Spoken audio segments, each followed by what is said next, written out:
Welcome to Sarder TV, an idea sharing platform founded by Russell Sarder, who's an author, investor, and the CEO of Netcom Learning and AI Certs. I'm here with Greg Prosmushkin, co-author of The Difference That Makes the Difference. The book is all about using NLP, or Neurolinguistic programming, to better understand how people think and communicate and how that can help in everyday life. Greg, thank you so much for joining us today. Greg, it's great to have you here. Thanks so much for joining us. Shali, thank you so much for having me on. I'm really honored and excited. Me too. So start off by telling us just a little bit about yourself and your career journey and how you got to where you are today. Sure. My story is, it's, I want to say the classic American story. My parents brought me to this country in 1979 when I was 11 years old. We came here with nothing. My parents worked really, really hard. They put me through school. I got my law degree. Learned a lot of stuff along the way. I became a pretty successful trial lawyer. I got involved in some entrepreneurial ventures, which I credit no little credit to NLP, that's what the book is about. And then I had the privilege of meeting Josh Davis, my co-author, at a class that he was teaching. And we just said, we got to bring this stuff to the masses. That's great. So we are here to talk about your book, which has to do with neurolinguistic programming, or NLP.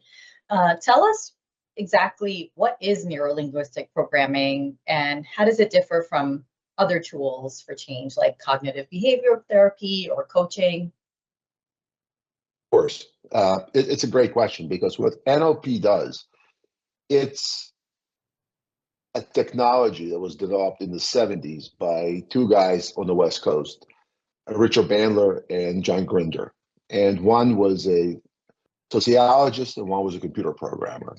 And what they did was they tried to codify success. So they went to the most successful people, and it happened in therapeutic fields, like the guys who got the best results. And they said, listen, let's see what their secret is.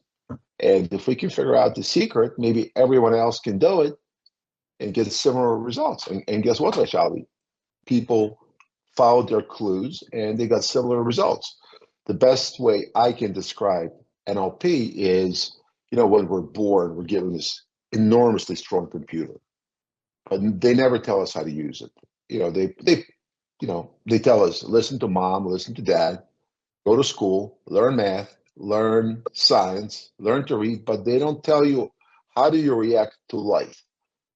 And what NLP does, it kind of makes you a better user of life. That's the way I describe NLP. Mm-hmm. And you come from a legal and entrepreneurial background. What initially sparked your interest in NLP, and Sure. how did it transform your approach to work and life? Sure. Unfortunately, when I was growing up, I grew up in a very material family. When I came, you got to remember, in Russia, in the Soviet Union, in the 70s, in the 80s, and even the 90s, since 1917, really, it was a very science-based secular society. You were taught from the day one there is no God. If you can't feel it, if you can't touch it, it's not real. It doesn't exist. So as a result, if you grow up somewhere and they tell you this is purple, and then you come to a place like the United States, that's not purple, that's white. You say, what do you mean it's white? It's purple. That's the way I was raised. So, when I came to this country, I was chasing the shiny things because I thought there was all there is to success. And as I accumulated more and more things, I began to realize that things generally don't make you happy. And there was, I almost had like a crisis because I seemingly had everything. I had a beautiful wife, beautiful kids. I had a business. I was making decent money. I was living in a beautiful house, but I just wasn't content. And I said, there's got to be more. There's just got to be more out there. And I started looking for things. And I realized that probably NLP is the basis of all things. Like you said earlier, and you're absolutely correct, there are hundreds of different self-help theories. avenues, but everything is really based in NLP. And what NLP says is, look, if it's possible for anybody else in the world, then you can do it. All you have to do is figure out how they do it, what they think, how they do it. And if you do similar things, you may not be as good as they are, but you're going to get close. And that's why I think it's so empowering. It takes us out of victimhood and empowers us to pretty much get what we want out of life, which is really important. And what's really good about this book is, I know a lot of people, they say, oh, man, and, think woolly, happy thoughts and magic happens. That's not for me. I come from a scientific background. Right. But everything in the book is science-based. And that's why Josh, Dr. Davis, is so great, because we went through NLP, and a lot of NLP, not a lot, but some, is, could be considered kooky. So we took all the kooky stuff out, and we just took the stuff that's actually supported by science. For example, there are some theories in NLP says, depending on which directions your eyes are facing, you can see if a person's telling the truth or they're remembering. And it's just, there is no science behind that's anecdotal. And we say that, we say, look, people talk about this stuff, and it could be, I guess, useful if applied appropriately, but it's not dogma. And that's why I think the book, as we wrote it, is great, because everything is based in real life stuff, and we give real life examples. Yeah. So just building on that, tell us a little bit. There are a lot of these myths, right, around NLP. What are some of the biggest misconceptions, and what are some things that you could just clear up for the audience? It's a magic bullet, but it isn't. All NLP says, look, in order to influence anyone, yourself or another person, you need to understand where the person lives. For example, Vaishali, I don't know you, I don't know if you're married, but let's assume your significant other, and he's trying to get you to a place. And if you're motivated by purses, right, that's one thing. If you're motivated with hugs and words of, if you're motivated by purses, I can tell you anything you want to hear, but he doesn't like me, he doesn't love me, he's not giving me what I need out of this relationship. But if you need to be heard, if you need to hear, if you need certain physical contact, I can buy you every Prada and Chanel purse in New York, and you'd be like, well, that's not what I'm after. So I think what NLP does, it teaches you how to understand what motivates yourself and another person, because at the end of the day, if you can motivate yourself, you'll never motivate anybody else, right? So, and then it'll give you tools to identify what the model of the world is. Are you a visual person? Are you a kinesthetic person? Do you like to be touched? Or do you like to see? Do you like to hear? NLP is like this grand symphony, but it's not magic. It really isn't. It's not, it's not the law of attraction. You go to sleep visualizing a new bike, you're going to wake up at 6 in the morning and there'll be a shiny bike with a bow out, outside your front door. That's not what it is. It's tools that if you use, it makes your life a heck of a lot easier. I guess that's the best way to describe NLP. Mm-hmm. So what inspired you and your co-author, Josh Davis, to collaborate on this book? And tell us a little bit about your different perspectives that kind of help shape the final product. Absolutely. When I told you about it, I had my little crisis when I was younger. My first thing was I went to a Tony Robbins event, and it was, I love Tony. Tony is, he's like the rock star in the self-help arena. He's amazing. And based on what he teaches, and what he teaches is really based on NLP. And he credits NLP. The beauty of NLP is it's a technology that none of us developed, but all of us use, and we freely give credit to the creators. And I started reading more and more. And one of the things Robbins teaches is any living organism, if it's a tree or a human being, they're either growing or they're dying. Nothing ever stays the same. So I've adopted this attitude of growth. Like I always want to learn something new. And, that I'd rather I love Love Island, right? I love silly fun, but I also love to learn new things.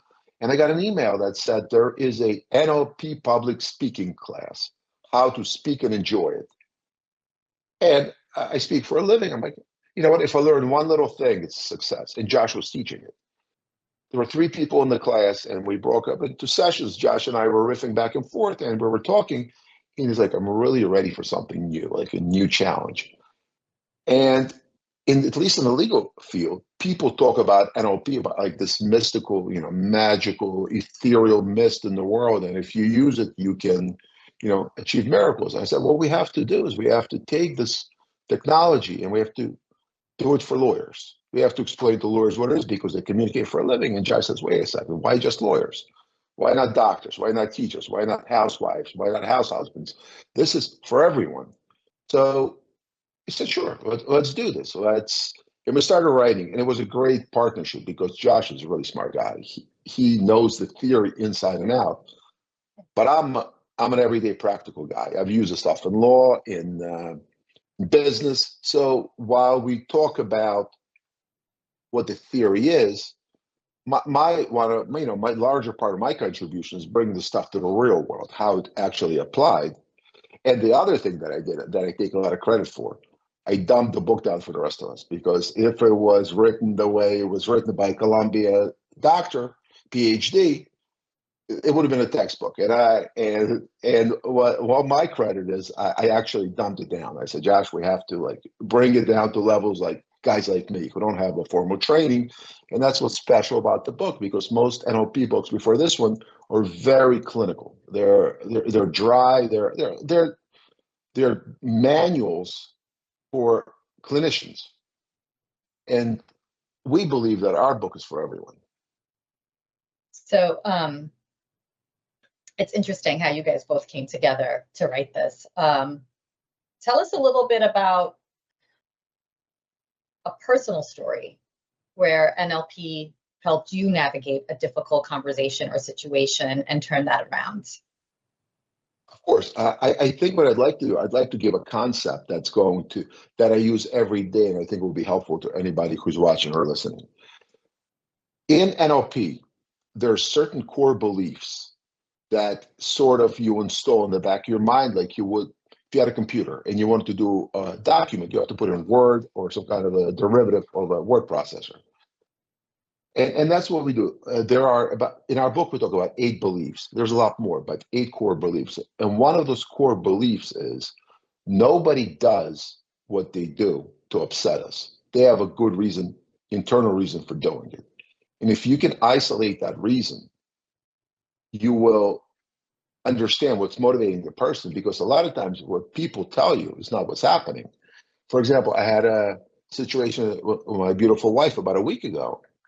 She is, and I don't want to go into specifics, but it was something really innocuous. And I could see that her reaction was not commensurate to the offense that was charged. How's that?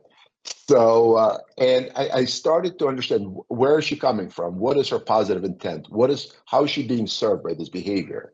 And once I understood it had nothing to do with that, it had something to do with something else, it means I understood her model of the world. So I'm able to say, listen, I understand it's not about this, it's about that. And let's talk about that. And once we address that, this is no longer an issue.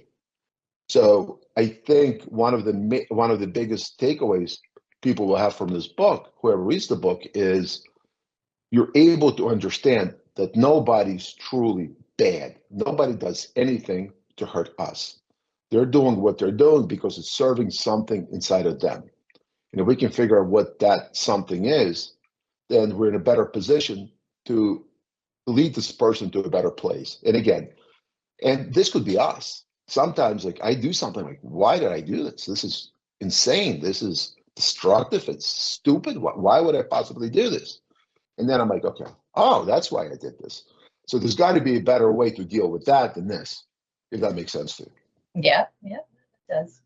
So out of these 8 core beliefs that you outline in the book, which one do you think is the most transformative And also, which one is the hardest for you personally to adopt? Sure. Probably the most transformative for me was that if anyone in the world can do it, then so can I. And again, there are limitations. I will never, I'm not going to be a movie star like Brad Pitt, or I'm not going to play center for New York Knicks because I'm just not. I'm a 56-year-old guy who doesn't, I can get better, but I'm never going to be that. But if, for example, if I want to be if I have severe stage fright, but I want to be in a local play, I can do that because others have done it. I just have to figure out how they did that.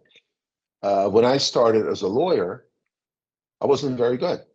And I said, okay, because they don't teach you how to be a good lawyer in law school. They teach you the law in law school. So I said, how do I become a better lawyer? So I say, let's find lawyers who do what I want to do. Let's figure out what they believe, what they do, and do the same thing. So for me, that was probably the most transformative belief because it kind of it's almost, I don't know if you ever saw the movie with, oh my God, it's called Limitless with, what is his name? From Hangover. Oh my God, Bradley Cooper.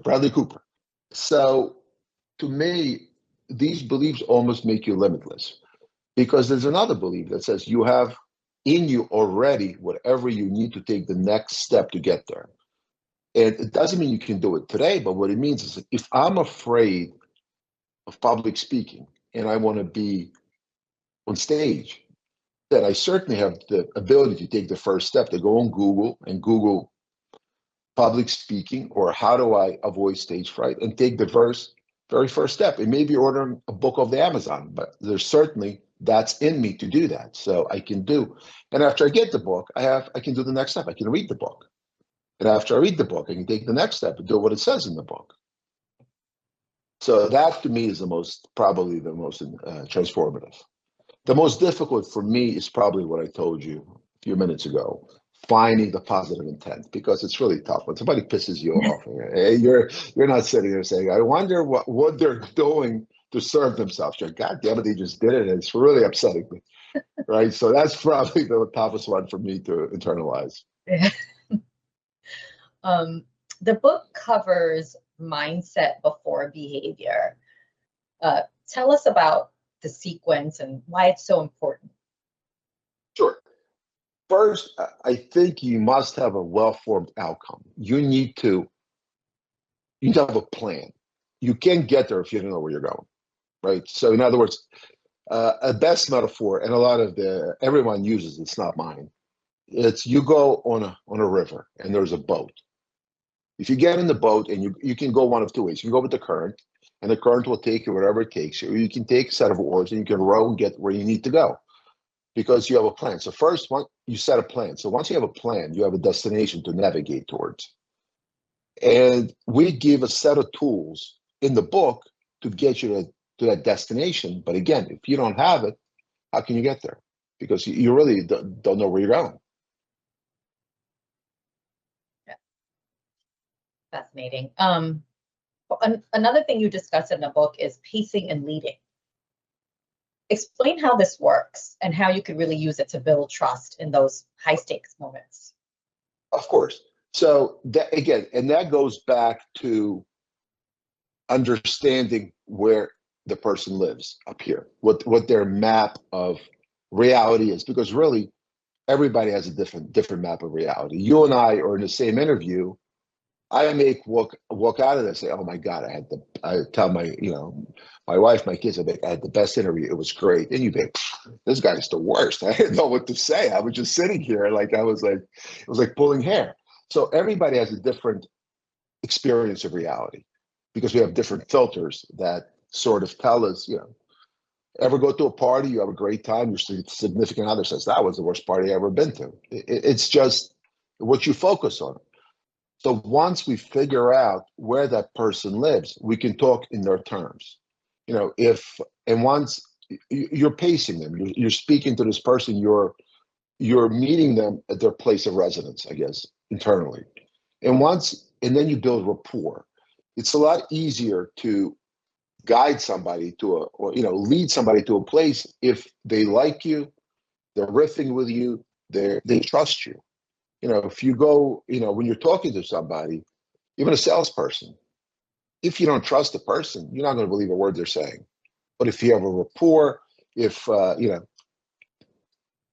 walk into a store and you tell a person, look, I'm looking for something that's going to make me look this way. And the person says, I get that, but let me show you something that make you look that way. And you're like, but that's not what I'm asking you. But if they give you everything you want and says, you know what, you look amazing, but try this. Just try it on for size, see if you like it. You're a lot more likely to follow their advice than had they not done it before. So you've talked about how NLP has helped you with your career, your law practice, and your entrepreneurial pursuits. Tell us a little bit more about how someone can use NLP to navigate in the workplace, whether that's, workplace conflict or, resistance to change. Give us some examples. Of course. It's first, I think, I'm sorry, I have two dogs and they're barking and I apologize. So what you have is first, it's a culture mindset. You can set, if people feel empowered, they're more likely to perform. So you can sit down, you can set actual goals for your team, individual goals, company goals. Then when you deal with people, you're treating them as individuals, not as cogs, which is huge. When I'm speaking to an employee, when I'm speaking to a judge, when I'm speaking to a potential juror, when I'm speaking to a client, it makes me more empathetic. It makes me more curious. There is another belief in NLP, which is the person with the most amount of flexibility can affect most change. And it doesn't mean, you have a weak spine, you don't have a backbone, you bent. What it means is if I'm talking to you and I'm seeing more options available to me to talk to you about, then I'm more likely to lead you to a productive place because I have a lot more options available to me. So I guess what it does is NLP, I think it applies to life. I think by necessity, if you apply it at work, you apply it at home. By necessity, if you apply it at home, you apply it at work. And by doing that, your brain starts working differently. There are different neurons that are being, because all of a sudden you're looking at things from a perspective of which is more holistic. You're seeing more, you're kind of higher off the ground, and and again, the more you see, the more you understand. If you take these AirPods and you look at if you're really close, or you see is a metal plate. Right, like I'm not doing. I can't figure it out with the camera, but it's a metal plate. But as you go out, you're like, oh, it's a set of headphones. And the same thing with everything in life. You're saying this person is X, but when you come out, you're like, well, maybe they're not X. Maybe they're X, Y, and Z. I was just seeing this person as X. I was treating him as X, and it was a self-fulfilling prophecy. I was pushing the person to being X. So I think what NLP really does, Vishali, it makes us more open, more receptive, and more effective. And I recommend this technology to everyone. Again, there's a lot of stuff out there. I'm not saying our book is absolutely the best, but what I am saying, our book is the easiest to digest for somebody who is not a clinician, who is just a person who wants to be better in life. Yeah. So as you're going through this technology and these tools that you offer in the book, and you're starting to see how others are understanding things, their sort of their mental model, what are some signs that you're truly sort of getting how another person sees the world? First thing, you can develop rapport. Rapport is, we all know what rapport is. It's like when you're vibing with somebody. And there are signs when people are vibing with you. For example, we want to be like people we like. So for example, sometimes you'll find, as you're talking to a person, and if you have a really good rapport, you're like really vibing with the person, they'll start taking on your mannerisms, or you start taking on their mannerisms. So for example, if you're sitting there and they're talking and you just go like this, and you see the person match you doing that, you're like, okay, so I'm in rapport. But again, you look at the speech pattern. For example, if somebody says, I see what you're saying, Vaishali, I see it. I'm visualizing this amazing picture of us. That gives you a clue that says this person is a visual person. So you can say, so you probably should say to them, look, I hear you. I've heard everything you said. So let me write a book for you. Let me give you a proposal. Instead of saying, listen, I'm going to do my PowerPoint. I'm going to show you everything. It's going to be, you're going to see exactly what you visualized. So and when you start matching on this level, when you're vibing like that, again, I'm not suggesting that it's magic. I'm not suggesting that you're going to get in there and you're going to like walk out the president of the company because but you are more likely to get where you need to go if you are on the same level as the person you're communicating to. And again, this is really important. It starts with us because we're so incongruent with ourselves. We say things we don't believe. And when you lie to yourself, that's the biggest problem. Because if you can't trust yourself, you will never trust another person. Yeah. Yeah. And I want to turn a little bit to AI and technology and, the interaction with tools like NLP. So as some of these AI systems, like ChatGPT, as they become more conversational, do you see NLP principles sort of influencing the way AI interacts with humans down the road? This is so out of my bandwidth, but I'll try. I personally love AI. I think AI as a tool, as an assistant, is invaluable. If it's taking hours off of my day. So I also think AI is a great asset to people who are lonely. I find more and more people are treating AI as like a little friend. Yeah. It's like a confidant. It's somebody they can speak with. I don't know a lot about AI. I do know this. I'm always very polite because if machines ever do take over, I want them to say, yep, this guy was nice to us. He always said, please, thank you. He was never rude. But honestly, I think AI is inevitable, but I am so the wrong person to opine what's going to happen. I'm just a personal injury trial lawyer who has had a couple of businesses and uses NLP. Anything I say about AI is just it's no more valid than anybody else you ask. I really don't have enough knowledge or experience to opine long term. Yeah, understood. Looking ahead, though, how do you envision NLP evolving over the next 5 to 10 years? Do you actually see it evolving in terms of a practice and a tool, the way people interact with it? What I do see, I think people are more open. I think what I find is my wife is a pharmacist. And when we first met, and again, I apologize for my dog's barking. When we first met, she was complete woman of science. If it's not quantified, if it's not in the book, it doesn't exist. If I gave her a book on NLP, she wouldn't even consider reading it. She'd be like, pseudoscience, I'm not going to do that. But now, even before I wrote the book, I said, just give the stuff a try. And once she started doing that, she's like, okay, this stuff is pretty good. So since I didn't create the stuff and I'm not the scientist in the relationship, I'm just the guy who uses this every day and it really works. I can't tell you what's going to happen to it. As far as I'm concerned, I guess, yeah. Look, Josh and I are going to start a podcast, and the podcast will be modeling excellence. And we're going to bring in people who achieved extraordinary results and get how they did it. What did they believe? What did they do? So while I don't know what's going to happen to NLP as a practice, what I do know, I think it's coming in more into mainstream, and I think it's going to help and change a lot of experiences for a lot of people. And I really hope that it does, because it changes you. It empowers you. And The only thing we can't control what happens in life. Life is, like the Forrest Gump movie. You get a box of chocolates. Sometimes they're good, sometimes they're not great.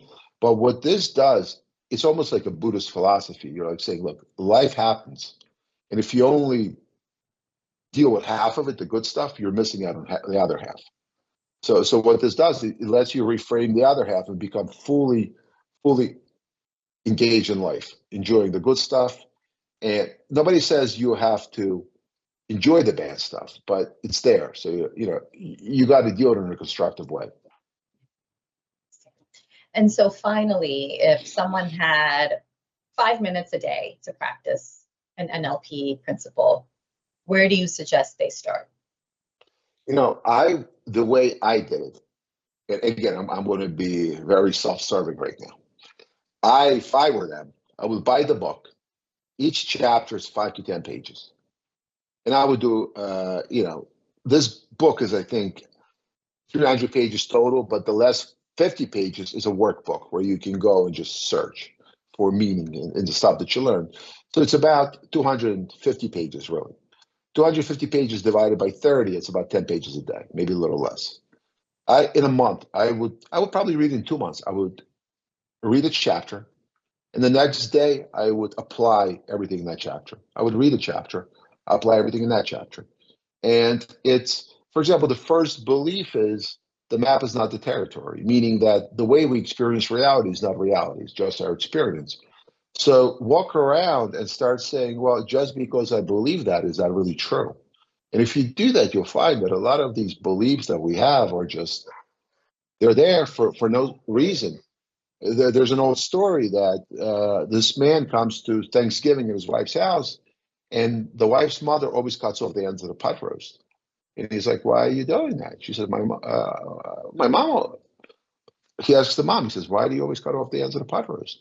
She says, my mom used to do it. So he goes to her mom. She's like, why did you used to do it? And that goes all the way to grandma and great-grandma. And grandma says, well, I used to cut off the pot roast ends because the actual,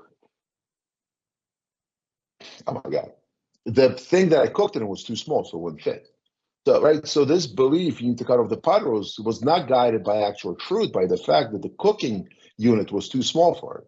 And that happens a lot in life. We believe these things, which are, basically bullshit rules, which we got from our parents, from school, and we just internalize them and accept them. We don't question them. What this will do, it'll say, you know what? Wait a second. Just because something happens doesn't mean it's anything. It's the meaning you assign to it. Well, Greg, that's great advice. And this was a great interview, very insightful. Thank you so much. Ashali, thank you. Thank you for having me on. Great book. Good luck on your podcast as well. Thank you so much.